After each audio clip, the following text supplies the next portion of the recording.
नमस्कार प्यारे दोस्तों, मैं Anoop sir Aryan civil classes में आप सभी का स्वागत करता हूं। कल से हम लोगों ने आधुनिक इतिहास की शुरुआत की थी। पहला पार्ट मैंने सिलेबस के बारे में बताया। उसके बाद उत्तर मुगल काल का किस तरह से अंत हुआ वहां तक हम लोगों ने देखा था। यानी कि जो बहादुर शाह जफर था वो 1857 के पहले तक का और औरंगजेब के समाप्ति के बाद के सभी शासकों को देखा हमने। ऑब्जेक्टिव चीज़ें भी देखी कि किस तरह से वनडे एग्जाम में आपके सवाल बनते हैं। आज इस हिस्से का दूसरा भाग है और इसको हम लोग कवर करना चाहेंगे। आगे मैं आपको अभी समझाऊंगा कि हम लोगों के आधुनिक इतिहास में, भारतीय आधुनिक इतिहास में किस तरह से उत्तर मुगल काल के समाप्ति के बाद छोटे छोटे राज्यों का गठन होता है और वो धीरे धीरे फ्रांसीसी ब्रिटिश अपनी हुकूमत जमाते जाएंगे। उसके बाद हम लोग राष्ट्रीय आंदोलन की तरफ अग्रसर होंगे। आगे हम लोग समझने का प्रयास करेंगे कि जैसे औरंगजेब, यानी कि पहले थोड़ा सा हम लोग रिवाइज कर लें कि अगर हम लोगों ने देखा कि सर्वाधिक प्रांतों को जो जीतने वाला था वो औरंगजेब था, यानी उससे पहले 15 प्रांतों को लगभग अकबर ने जीता था।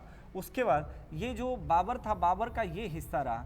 बाबर के बाद कुछ हिस्से को बढ़ाया था बालाघाट तक, यानी एमपी में बालाघाट तक बढ़ाया, मध्य प्रदेश तक अकबर ने। और अकबर के बाद सर्वाधिक राज्यों को विजय प्राप्त करने वाला सर्वाधिक राज्यों पे था आपका औरंगजेब। तो औरंगजेब का जो अंतिम ये नीचे का देश था उसे हम कहते हैं खान देश, यानी कि ये पड़ता है कृष्णा नदी के तट तक।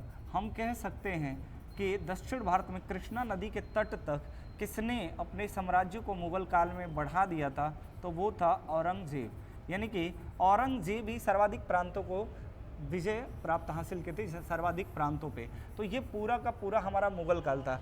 औरंगजेब के मरने के बाद 1707 में आप देखेंगे मराठाओं ने इधर से अपने राज्यों को स्वतंत्र करना शुरू कर दिया था और इन्हीं के अधीन बहुत सारे छोटे छोटे राज्य आपको देखने को मिलेंगे जो पीछे अभी बताएंगे। अगर आपसे उत्तर पश्चिम के तरफ बोले तो ये कांधार तक हमारा क्षेत्र मुगल काल में था और यहाँ पूर्व में अगर बोले तो बंगाल तक था। यानी कि सर्वाधिक प्रांतों को जब एक साथ औरंगजेब ने जीता था, याद रखिएगा सर्वाधिक समय तक शासन करने वाला भी मुगल काल में औरंगजेब ही है। और इससे पहले इतने बड़े साम्राज्य को और किसी ने नहीं जीता था सिवाय अशोक के, क्योंकि अशोक के बारे में हम जानते हैं कि अशोक ने एक निश्चित समय में दुनिया के इतिहास में पहला शासक था जो सर्वाधिक भूमि क्षेत्रफल और सर्वाधिक जनता पे शासन किया था। उसके बाद अगर औरंगजेब को देखें तो इसने इतने क्षेत्रों को पे विजय हासिल किया था।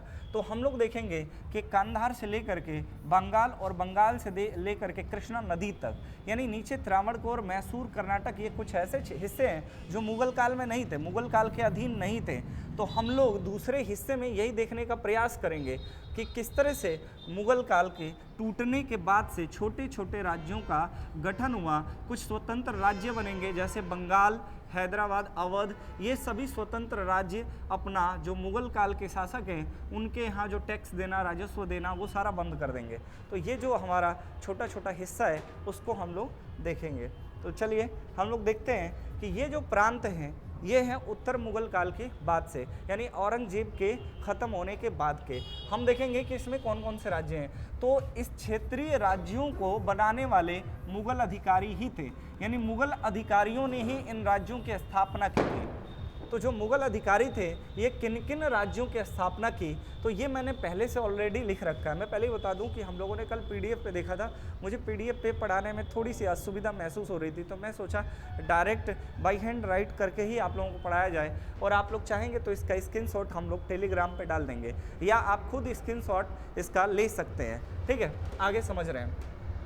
हम देखेंगे कि मुगल अधिकारियों ने किन किन राज्यों की स्थापना की। तो अब देखेंगे सबसे जो स्वतंत्र राज्य बने, यानी हम कह सकते हैं कि जो स्वतंत्र राज्य बने वो थे बंगाल, अवध, हैदराबाद। यानी कि बंगाल, अवध, ये कुछ और कर्नाटक। तो कर्नाटक तो आप देखेंगे कि ये फ्रांसीसियों के अधीन और अंग्रेजों के अधीन हो जाएगा कर्नाटक के युद्ध में। लेकिन ये कुछ ऐसे राज्य हैं जो स्वतंत्र रूप से थे। लेकिन कुछ ऐसे राज्य आपको देखने को मिलेंगे। सर इसको लगा दीजिए ना, आवाज़ नहीं आएगी बाहर से। तो अगर हम लोग कुछ राज्यों को देखेंगे तो उसमें जो हमारा विद्रोह के द्वारा कौन कौन से राज्य हैं, तो विद्रोह के द्वारा है मराठा, उसके बाद है सिख, उसके बाद है जाट, उसके बाद है अफगान। यानी कुछ ऐसे राज्य हैं जो मुगलों से विद्रोह कर करके और बने थे, यानी विद्रोह करने के बाद बने थे। ठीक है, इन राज्यों में मराठाओं में आप देखेंगे शिवाजी जो मराठा साम्राज्य को बहुत बड़ा या स्थापित कर करके और औरंगजेब के साथ संघर्ष भी होगा, या एक बहुत लंबा साम्राज्य की स्थापना भी करेंगे और 1857 तक देखने को मिलेगा इनका वर्चस्व मराठाओं का। सीख में गुरु गोविंद सिंह अपने अनुयायियों के साथ एक पंजाब के हिस्से में बड़े से राज्य की स्थापना करेंगे, और जाटों का कुछ दिल्ली के पास चूड़ामन और बदन सिंह, ये दो शासक हैं, ये जाट समुदाय को अपने क्षेत्र को स्वतंत्र करेंगे मुगलों से विद्रोह करके, और अफगान भी स्वतंत्र होंगे। तो ये जो विद्रोह के द्वारा छोटे छोटे राज्य बने, उनमें मराठा है, सिख है, जाट है, अफगान है। उसके बाद मुगल के बाहर जो हैं, मुगल के बाहर के कुछ राज्य हैं, जैसे अगर हम लोगों ने देखा, अभी मैं आप लोगों को एक फिगर दिखा रहा था, उसको मिटा दिया, लेकिन यहाँ ध्यान देंगे कि जहाँ तक औरंगजेब का शासन था उसके नीचे कृष्णा नदी के नीचे कुछ ऐसे हिस्से थे, मैसूर, त्रावणकोर, कालीकट, ये हिस्से जो थे ये मुगल काल के अधीन नहीं आते थे। तो मुगलों के बाहर के राज्य हैं जो बाद में जाके थोड़ा सा सक्रिय होंगे। ठीक है, तो हम लोग क्या करना है, हम लोगों को कि हम इन राज्यों में जो बड़े बड़े राज्य हैं और जहाँ से सवाल बनते हैं उनको पढ़ेंगे। तो हम लोगों को क्या क्या पढ़ना है, तो पहला बंगाल के जो नवाब होंगे मुर्शिद अली खां कुली खां जो है, ये 1717 में स्थापना करेंगे। अवध का सादत खां इसके स्थापना करेंगे। ये अंग्रेजों के साथ जो हमारा देखेंगे आप, बंगाल के जो नवाब हैं वो 1757 में प्लासी युद्ध के द्वारा, या आप देखेंगे बक्सर का युद्ध है उनके द्वारा, अवध का, इन सब का धीरे धीरे कमज़ोर होता जाएगा और विलय होता जाएगा अंग्रेजों के साथ। फिर हैदराबाद में जो तुरानी गुट था, मैं बताया था कुछ ईरानी गुट, तुरानी गुट, सैयद बंधुओं के बारे में कल बात किए थे, उनमें तुरानी गुट भी सक्रिय था मुगल काल के समय में। तो इसी का निज़ाम उल मुल्क जो था ये हैदराबाद की अलग स्थापना कर देगा। ठीक है, और इसका समय 1722 से 1748 तक होगा। उसके बाद हैदराबाद क्या होगा, तो हैदराबाद सीधा अंग्रेजों के अधीन हो जाएगा, क्योंकि इसी क्षेत्र में हम देखेंगे कर्नाटक का युद्ध 1748 से शुरू होगा, 1763 में पेरिस संधि के द्वारा समाप्त होगा। लास्ट सप्तवर्षीय युद्ध के रूप में जाना जाता है, यानी कि प्रथम, द्वितीय, तृतीय, ये सभी को हम लोग देखेंगे क्रम से।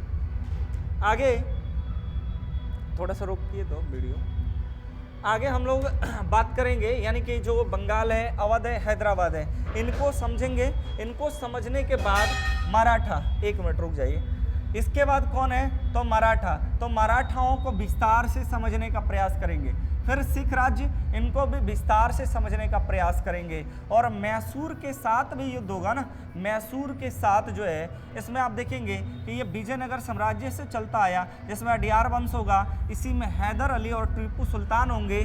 तो ये लोग मैसूर का युद्ध लड़ेंगे। तो मैसूर का वार हैदर अली और टीपू सुल्तान के साथ हम लोग देखेंगे, प्रथम, द्वितीय, तृतीय और चतुर्थ। चलिए क्षमा चाहेंगे, थोड़ा सा कुछ असुविधा के कारण हम लोगों ने वीडियो रोक दिया था। अगर आगे हम लोग देखें कि जो मराठा है, मराठाओं के बाद सिख, यानी मराठा को पूरा हमको पढ़ना पड़ेगा, फिर सिखों को पूरा पढ़ना पड़ेगा। उसके बाद हम लोग अगर थोड़ा सा देखें तो मैसूर को, मैं बताया कि हैदर अली टीपू सुल्तान के साथ मैसूर का युद्ध हम लोग कवर करेंगे। त्रावणकोर में हम देखेंगे मार्तंड वर्मा और राम वर्मा, ये डचों को हराए थे। ठीक है, तो थोड़ा सा इनके बारे में देखेंगे। और कालीकट पे आपको पता है जमोरियन थे, राजा जमोरियन को, ये वाला जो राज्य है इसके बारे में थोड़ा सा देखेंगे। यानी कि इनका अगर लोकेशन देखें आप, सिख राज्य यहाँ थोड़ा सा नीचे दिल्ली के पास जाट, ये लखनऊ का अवध, बंगाल, राजपूत जो राज्य हैं ये थोड़ा सा मुगलों से अलग राज्य की स्थापना करेंगे। मराठा साम्राज्य बनेगा और हैदराबाद बनेगा, कर्नाटक बनेगा और त्रावणकोर बनेगा और मैसूर। तो कर्नाटक इसी साइड है, आप लोग कन्फ्यूज मत होना कि ये इस साइड है, वो उस समय की स्थिति है। ठीक है, आगे हम लोग देखेंगे, अगले पेज पे अगर चलें तो हम लोग देखेंगे कि शुरुआत करेंगे बंगाल की। यानी कि बंगाल जो राज्य था, बंगाल की जो स्थापना किया, जो संस्थापक था वो था मुर्शिद अली खां। यानी मुर्शिद कुली खां जो है, ये आप देखेंगे 1717 से लेके 1727 तक शासक बनेगा। यानी अगर इसका लोकेशन हम लोग देखें तो ये आपका जो अवध है, यहाँ पर मुगलों के से स्वतंत्र होकर एक राज्य की स्थापना किया मुर्शिद कुली खां। आगे देखेंगे कि इसकी जो राजधानी थी ये हमारा था, सॉरी हम अवध के बारे में बता रहे हैं भाई, एक मिनट, हम बंगाल की बात कर रहे हैं।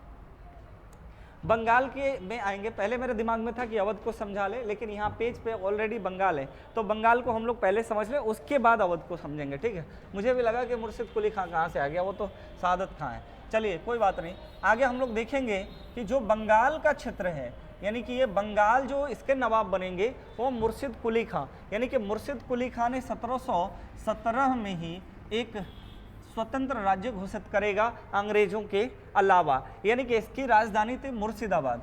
मुर्शिदाबाद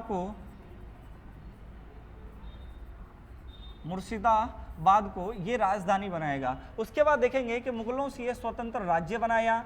फिर ये खालसा भूमि जो बादशाहों के नियंत्रण में थी, वो खालसा भूमि की स्थापना करेगा। जो इजारेदारी व्यवस्था है, इजारेदारी यानी जिसको कल हम लोग बात कर रहे थे कि ठेके पे वसूली का काम शुरू करेगा। उसके अलावा देखेंगे कि तकावी ऋण लागू करेगा। तकावी ऋण क्या था? तो ये गरीब जो किसान थे उनके कृषि और भू राजस्व के लिए कुछ सहयोग देने के लिए तकावी ऋण बनाया था। तो कभी कभी आपसे सवाल पूछे जाते हैं कि तकावी ऋण किसने जारी किया था? तो मुर्शिद कुली खां इसने जारी किया था। इसके बाद इसका जो उत्तराधिकारी बनेगा वो सुजाउद्दीन बनेगा। सुजाउद्दीन क्या था? तो मुर्शिद कुली खां का दामाद था। यानी सुजाउद्दीन के बाद हम देखेंगे, यानी 1727 से 1739 तक सुजाउद्दीन का समय रहेगा। इसके बाद देखेंगे कि इसी का पुत्र सरफराज खां शासक बनेगा 1740 में। और इसके बाद देखेंगे कि जो इसकी हत्या है वो अली वर्दी खां कर देगा। अली वर्दी खां के बारे में हम लोग देखेंगे, ये घेरिया का युद्ध होगा। घेरिया के युद्ध में 1740 में अली वर्दी खां जो कि बिहार का एक नायब सूबेदार है, वो क्या करेगा कि सरफराज खां की हत्या कर देगा। सरफराज खां की हत्या करेगा, तब जाके बंगाल का नवाब बन जाएगा अली वर्दी खां। यानी कि अली वर्दी खां के बारे में अगर हम लोग देखें तो जो अली वर्दी खां है इसका समय रहेगा 1740 से 1756 तक, यानी ये बनेगा बंगाल का नवाब। तो इसके बारे में अगर हम फैक्ट की बात करें कि क्या क्या सवाल इससे बनते अली वर्दी खां से, तो ये प्रथम नवाब था जिसने मुगल राज्य से पूर्णतः संबंध समाप्त कर दिया। यानी कि अगर आप देखेंगे तो सुल्तानों के अधीन खालसा भूमि अभी है इनकी, लेकिन पूर्णतः अगर अंग्रेजों से संबंध खत्म करेगा वो ये पहला शासक है अली वर्दी खां।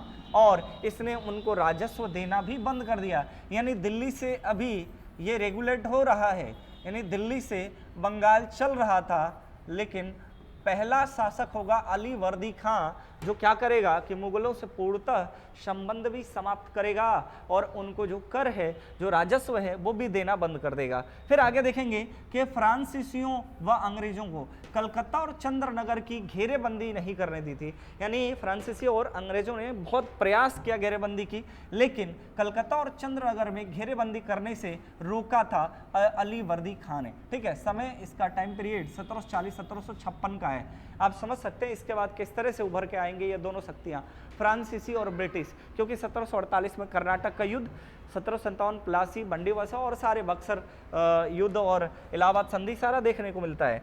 तो हम देखेंगे कि इसके दो फैक्ट हमने देखा, मुगलों संबंध तोड़ा इसने, राजस्व देना बंद किया, फ्रांसीसियों अंग्रेजों को कलकत्ता चंद्रनगर में घेरेबंदी से रोक दिया, और इसने यूरोपियों को मधुमक्खी कहा था।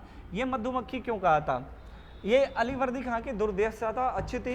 इसने ये कहा था कि ये मधुमक्खी की तरह है, इनको पाल के रखोगे तो शहद देंगे, अगर इनमें तुमने इनको खोदा या इनको छेड़ा तो ये तुम्हें काट खाएंगे। यानी इन्होंने यूरोपीय कंपनियों को मधुमक्खी कहा था। तो सवाल आपसे बन सकता है कि किस शासक ने यूरोपीय शक्तियों को मधुमक्खी कहा था? तो अली वर्दी खां ने कहा था कि ये मधुमक्खी की तरह, इनको पालो, शहद देंगे, छेड़ा तो काट डालेंगे। ठीक है, आगे बढ़ें। इसके बाद सुजाउदौला शासक बनेगा। तो जो सुजाउदौला है ये अली वर्दी खां के पुत्री का पुत्र था। ठीक है, अगर अली वर्दी खां की जो पुत्री थी उन्हीं का पुत्र था सुजाउदौला। और सुजाउदौला का जो समय है ये आपका है 1756 जो नवाब बनता है, और इसके बाद 1757 का प्लासी युद्ध होगा, और प्लासी युद्ध में पूरी तरह से बंगाल के नवाब को समाप्त करेगा लॉर्ड क्लाइव। तो उसको हम लोग प्लासी के युद्ध में देखेंगे फ्रांसीसियों के साथ, और जो ब्रिटिश शक्तियां, यूरोपियों का जो आगमन होगा उस चैप्टर में हम लोग विस्तार से इन युद्धों को देखेंगे। तो अभी मुगल के बाद से जो छोटे छोटे स्वतंत्र राज्य बन रहे हैं उनमें हमने देखा सिर्फ बंगाल को। तो बंगाल को एक बार हम लोग देखें, इसका स्क्रीनशॉट भी लेते जाइएगा कि जो बंगाल के किसका संस्थापक था वो था मुर्शिद कुली खां। मुर्शिद कुली खां ने ने मुर्शिदाबाद को राजधानी बनाई, मुगलों से स्वतंत्र राज्य बनाया, खालसा भूमि बादशाहों के नियंत्रण में रखी, इजारेदारी व्यवस्था लागू की, तकावी ऋण दिया।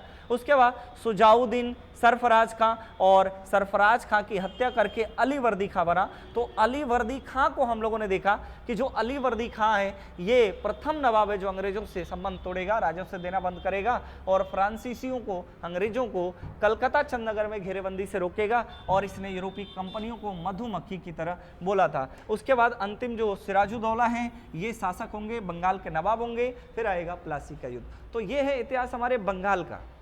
तो बंगाल जब एक स्वतंत्र राज्य बनता है यहाँ जाके ये समाप्त हो जाएगा 1757 में। इसके अलावा अब हम लोग देखेंगे अवध को। तो अवध जिसके बात हम लोग पीछे कर रहे थे, गलती से बंगाल बोलना था तो अवध आ गया था। तो अवध जो है ये लखनऊ का क्षेत्र है। यहाँ पे हम देखेंगे कि किस तरह से हमारे एक स्वतंत्र राज्य की स्थापना होती है। तो ये है शहादत खां, जिनको हम बुरहान उल मुल्क भी कहते हैं, और इनको उपाधि दी गई है मोहम्मद शाह की। यानी शहादत खां जो है इन्होंने अवध की स्थापना की थी, अवध के संस्थापक माने जाते हैं। समय इनका 1722 से 1739। अगर पूछा जाए कि शहादत खां ने अवध को स्वतंत्र यानी मुगलों से अलग एक राज्य कब बनाया, 1722 में। एक और बात याद रखिएगा, मैंने कल बताया था कि नादिर शाह ने आक्रमण किया था भारत पे। तो जब नादिर शाह आक्रमण किया था तो नादिर शाह से लड़ने के लिए और मुगल शासक ने शहादत खां को बुलाने का प्रयास किया था, लेकिन नादिर शाह यहाँ से बहुत सारा धन लूट करके ले गया। कल के वीडियो में हम लोगों ने देखा था, उसे आप देखना चाहेंगे। नादिर शाह को जो ईरान का नेपोलियन कहा गया, तख्ते ताउस ले गया, कल हम लोगों ने बात किया था, वहाँ जाके देख सकते हैं आप। उसके बाद देखेंगे कि इसके बाद शासक बनेगा जो है वो सफदर जंग बनेगा, इसने लखनवी तहजीब विकसित की थी। उसके बाद बनेगा सुजाउद्दौला, और सुजाउद्दौला के समय ही ये बक्सर का युद्ध और शाह आलम द्वितीय को ये शरण देगा। यही शाह आलम द्वितीय हैं जो अंग्रेजों के पेंशन भोगी बनेंगे, और ये 1764 जो बक्सर का युद्ध है उसमें ये साथ देंगे बंगाल के नवाब का, और अवध के भी लोग देंगे। उसके बाद जो हमारा संधि होगी इलाहाबाद की संधि, तो पूरी तरह से इनका जमींदारी चली जाएगी अंग्रेजों के हाथ में। ठीक है, तो ये इतिहास है हमारे अवध का।